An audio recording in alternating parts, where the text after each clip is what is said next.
वो बाकी तो कोई जो नहीं, प्रीहिटिंग इनका करते वो हैं तो आप क्या करते हैं? प्रीहिटिंग के लिए भाई आप जॉइंट बनाने जाते हैं तो आप कट लगा, लाइट लग, हाँ इधर से लाइट लगे, कट लगाने के बाद उसकी लाइनिंग करते हैं हॉरिजॉन्टल वर्टिकल, ठीक। उसके बाद मोल्ड बांधते हैं, मोल्ड बांधने के बाद उसमें टार्च स्टड लगा के टार्च रखते हैं, एलपी से जोड़ते हैं, फिर उसके बाद ऑन करके चालू कर देते हैं। आप यही प्रक्रिया है ना, आसान। आप दो चीजें समझ लीजिए, जब आप जॉइंट बनाते हैं तो मोल्ड की कॉलर आपकी कितनी की है? 40 mm, 40 से 45। गैप कितने का होता है? 25 प्लस माइनस से डिफरेंस कितना हुआ? 16 mm। इसका मतलब है गैप के दोनों साइड 8 mm इधर और 8 mm। जब हम ऊपर से देखेंगे मोल्ड में, ऊपर से झांकेंगे तो 8 mm इधर प्रोजेक्शन और 8 mm इधर प्रोजेक्शन, ये हमको ऊपर से दिखना चाहिए। समझ रहे हैं ना बिल्डर लोग इस बात को? ये बहुत इंपॉर्टेंट बात बोल रहा हूं। क्यों? ये जो 8 mm लेंथ है, यही है जो फ्यूजन जो है मोल्ड, जब आप मेटल डालते हैं तो ये फ्यूजन जो वेल्ड मेटल है उसके साथ मेल्ट होकर के फ्यूज हो जाती है और उसी की वजह से जॉइंट को स्ट्रेंथ मिलती है। तो ये 8 mm की जो लेंथ है दोनों साइड में, गैप के दोनों साइड में बराबर होनी बहुत जरूरी है। 25 mm का गैप हुआ, कलर हमारा जो है 40 से 45 हुआ, एवरेज मान लेंगे 16 mm इधर उधर दोनों मिलाकर के हुआ, तो 8 mm इधर 8 mm इधर, यही है जो फ्यूज करती है। अब जरा इस बात को समझिए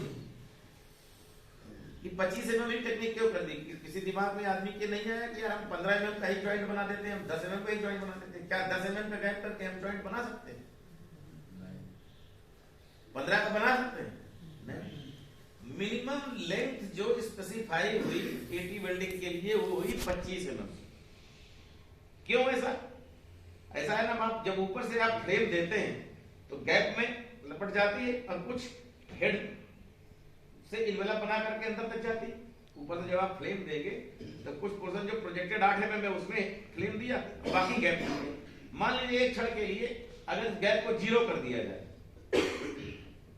और ऊपर से आप गरमाना शुरू करें तो क्या होगा?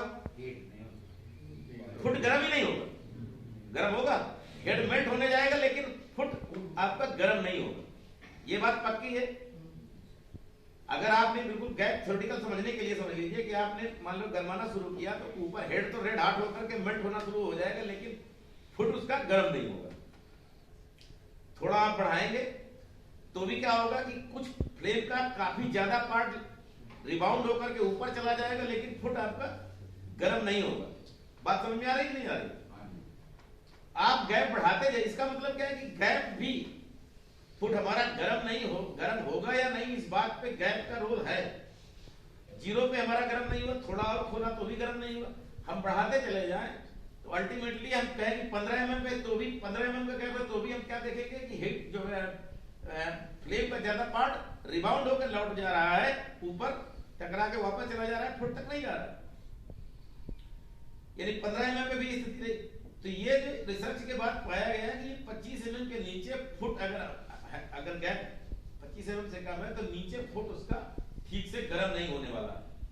इसका मतलब क्या है कि अगर गैप कम है 25 mm से तो भी आपका फुट ठीक से गर्म नहीं होने वाला। बात समझ में आ गई नहीं आ गई?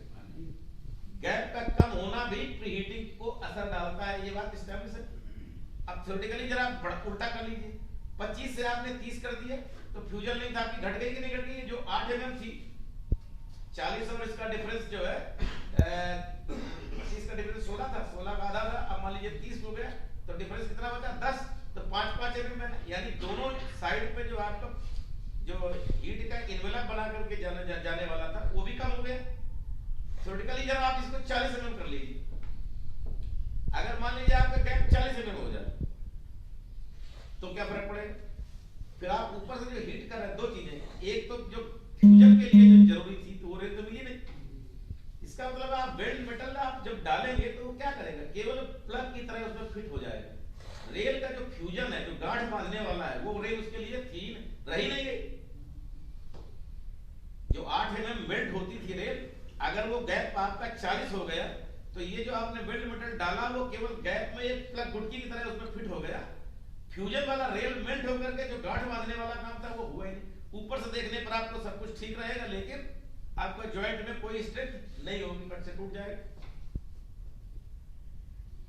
तो आप जैसे जैसे गैप बढ़ाते जाएंगे तो अल्टीमेटली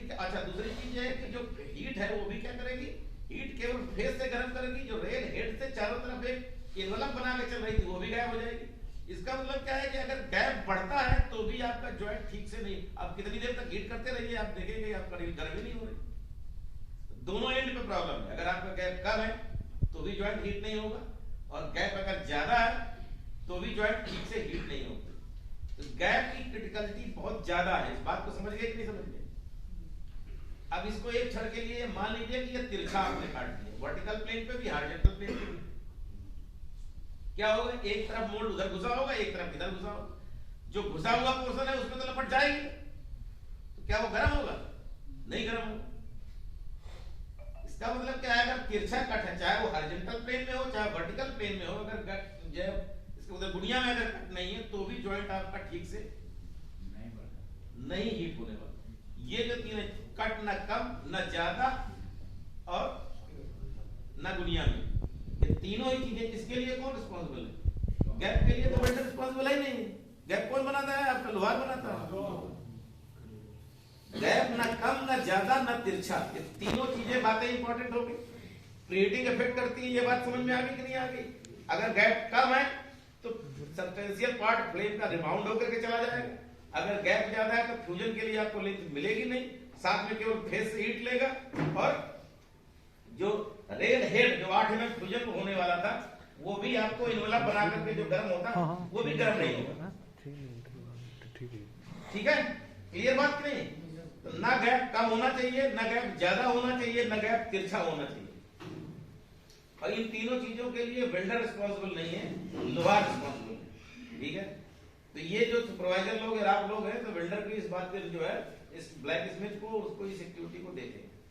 तो ये पहला तो दूसरा, इसके बाद क्या है कि अगर मान लीजिए मोल्ड बांधते समय मोल्ड को एक तरफ बांध दिया जाए, भाई मोल्ड में भीतर जो है ना कैविटी रहती है जिससे मेटल कोर करते हैं, पूरा पूरा मोल्ड एक तरफ बांध दो कि गैप छूट जाए, तो भी क्या होगा कि फुट में तो माल जाएगा ही। तो थियोरेटिकली अगर मोल्ड का सेंटर और गैप का सेंटर मैच नहीं कर रहा है तो वही बात होगी, वही बात नहीं कि एक तरफ माल ज्यादा मिलेगा, दूसरी तरफ एक को कम हीट मिलेगी, तो दूसरी ज्यादा मिलेगी।